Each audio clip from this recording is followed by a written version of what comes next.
Quando ficamos bastante, quando ficamos bastante marcados pelo tempo, passamos a pensar na infância com mais carinho. Da minha infância não posso reclamar. Fiz muitos estereótipos e até travessuras mesmo. Eu morei dos 4 aos 8 anos de idade, em uma fazenda de gado, em uma estrada na beirada de uma estrada, que ligava na cidade ao pequeno povoado. Por esse motivo, minha família ficava um pouco isolada, cultivando para comer sem muita informação do que acontecia no campo da política, da cultura e até mesmo daquelas fofocas que as pessoas costumam fazer quando não tem assunto realmente importante para a conversa. Sabe? Quem morreu, quem se casou, quem se separou, quem teve filhos recentemente, etc. Toda segunda e quinta-feira, eu levantava bem cedinho, lavava o rosto na cozinha da bica e ia para a porteira, que ficava ao lado da estrada, a uns 300 metros de minha casa, num ponto estratégico de observação, do terreno da fazenda, que era uma grande vargem, e a estrada quase sem curva, possibilita uma visão privilegiada a grande distância. Por volta das 6 horas da manhã, já era possível visitar ao longe a cesta de taquara tampada com um pano branco a receber os primeiros raios do sol. Quando ele chegava, eu já estava com a porteira aberta para ele poder passar sem descer da bicicleta, com um sorriso no rosto, apesar de poucos dentes na boca e uma voz amiga de dizia. Dona Maria era assim que minha mãe era conhecida na vizinhança. Na verdade, nem era preciso dar aquela resposta, pois ele sabia que muito, mas muito raramente mesmo, minha mãe saía de casa.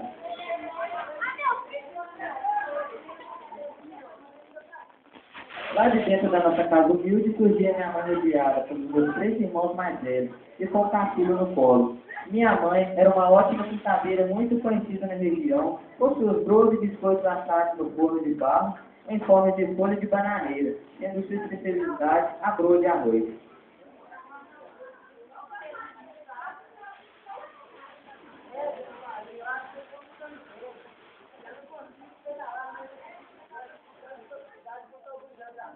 Não se precisava olhar com maior atenção para perceber que não fora somente o padeiro que tinha envelhecido. A sua bicicleta também tinha envelhecido muito.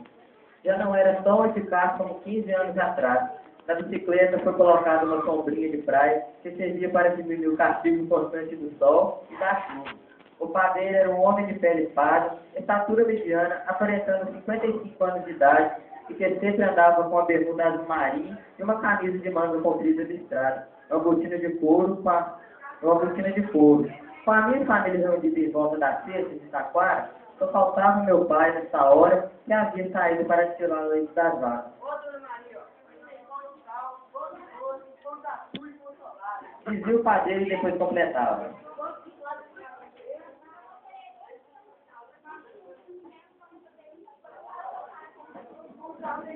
Dona Maria, a senhora é minha melhor seguida.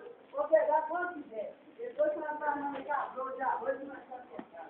O padeiro parou de falar, deu uma olhada para o céu, acendeu o cigarro de palha, sorveu lentamente o fumaça do cigarro para os pulmões e continuou. Na semana passada, eu falei muito realmente aquela broa de arroz. Eu falei que eu valia mesmo. Posso contar com senhora? Nesse momento, minha mãe ficava toda engrandecida, pois gostava muito de receber elogios em relação aos seus broas e biscoitos.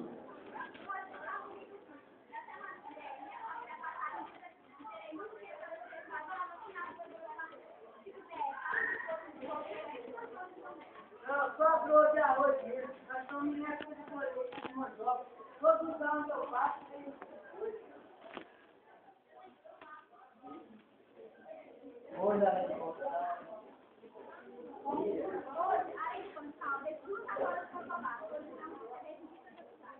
Tudo bem, Dona Maria? na mão do meu irmão Madeira, que estava batido no início, onde o padeiro sempre deixava os pés. O padeiro deixou à vista outro tempo ao fundo da cesta. E os irmãos começaram a puxar a saia de minha mãe e pediram para ela comprar biscoito para a gente. Ela brigava dizendo: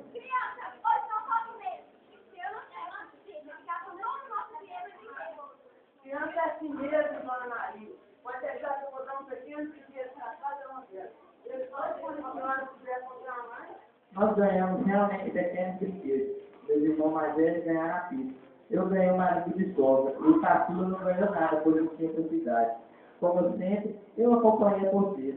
Ao voltar à minha casa, minha mãe preparava um copo de café com leite e pão, passando manteiga nos pães e motorando as crianças, e o chamando e entregando um copo de café com leite e um pão inteiro.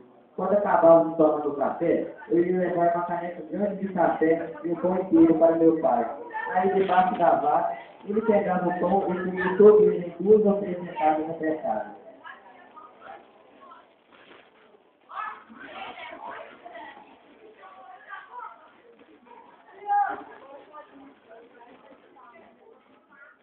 Eu caminhava uns 15 metros até o parque, que ficava do outro lado da estrada, passava entre os fios da arame da cerca, olhava se deixava a mula com uma corda, corria atrás dela com gestos e gritos.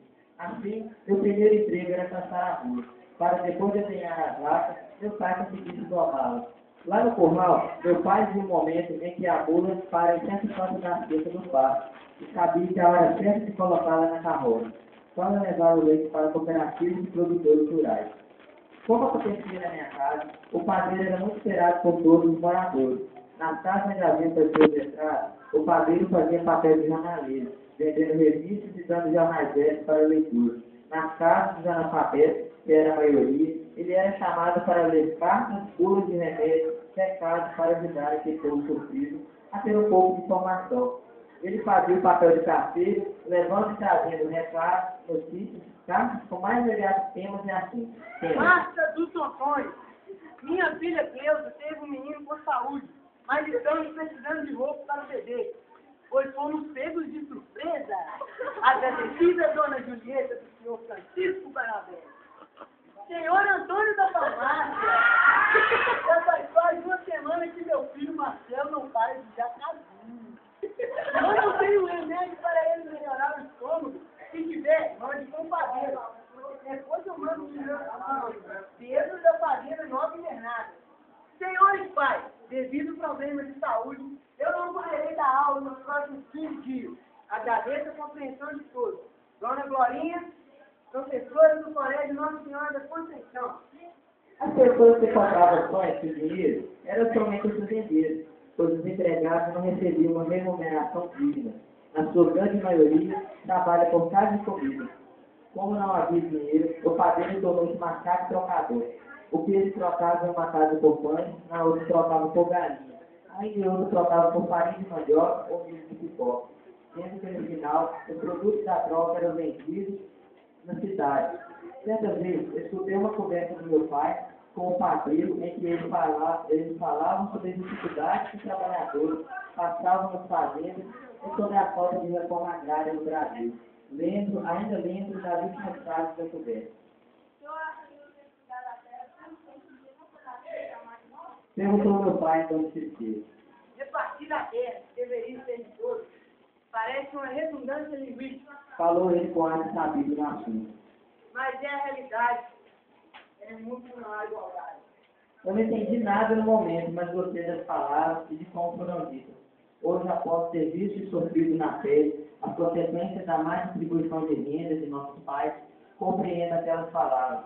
Lembro de uma certa ocasião em que tive uma forte gripe com direito ao nariz correndo e garganta inflamada.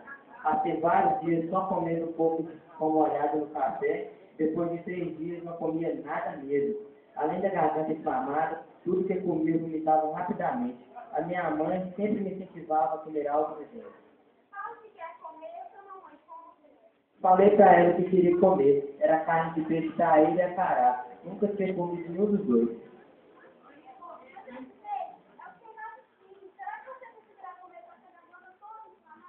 O padeiro que estava na minha casa esperando ser uma fornada de broa disse: Dona Maria, desejo não se discute. Pode deixar que eu vou arrumar o feio. No outro dia à tarde, o padeiro chegou em casa com 3 jejões de traíras saindo na pia. Imediatamente, minha mãe limpou e tirou as traíras enquanto a gordura sentava na panela. Em poucos minutos, eu não estava comendo com fome de mais de 3 dias, um enorme pedaço de traíra passava no fubá e depois frito. Se o peixe traíra tem muitas espinhas, como minha mãe disse, o meu desejo era de comer tanto que não encontrei nenhum espinho sequer. Nunca consegui ver o retorno do padeiro em sua bicicleta, indo do povoado em direção à cidade, pois ele retornava já tarde da noite. Eu de tanto fazer minhas estripulias, e dormir o dia, durante o dia, e dormir cedo. Pouco depois do sol ficou no horizonte. Em alguns dias o sol era tanto que nem esperava o mexido que minha mãe fazia das sobras do almoço por volta das 18 horas. É criança não me esqueço disso. Alguns anos depois, minha família mudou-se para outra fazenda em uma grota mais distante. Assim eu fiquei sem a presença esperada de um padeiro para alegrar minhas manhãs, mas ficaram e ainda estão presentes em minha vida os cheiros gostosos de pães transportados por aquele padeiro e do café com leite feito de pães e sensações que não pode ser encontrado por outro mesmo frescor de hoje. Dos ensinamentos e palavras de valorização humana que eu vi o padeiro atuante proferir não importa em minha infância e o tempo presente, mas carrego bem gravado no coração e na mente uma frase sua, que se tornou para mim um amuleto de sorte e propósito de vida. É melhor cair no buraco algumas vezes do que nunca olhar